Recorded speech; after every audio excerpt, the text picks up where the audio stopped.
Hello everyone, welcome to Compete Minds. ఒకసారి question గమనించండి guys. According to Norton's theorem, so express the load current కనుక్కోమన్నాడు. Norton's theorem అనగానే మనకు the total current ఒక దగ్గర represent చేసిన తర్వాత పారలల్ రెసిస్టెన్స్ ఉంటుంది, దాన్ని మనం ఆర్ఎన్ అంటాం, నార్టన్స్ రెసిస్టెన్స్.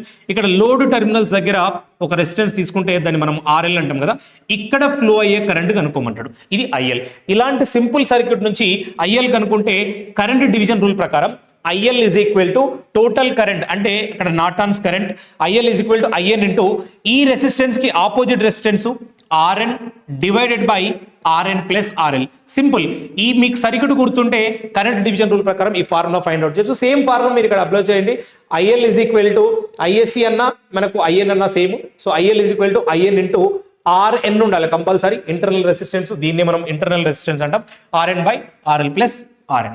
సో ఈ విధంగా ఫార్ములా ఫైండ్ అవుట్ చేయాలంటే ఫస్ట్ మీకు సర్క్యూట్ గురించి బేసిక్ ఫండమెంటల్స్ ఐడియా ఉండాలి.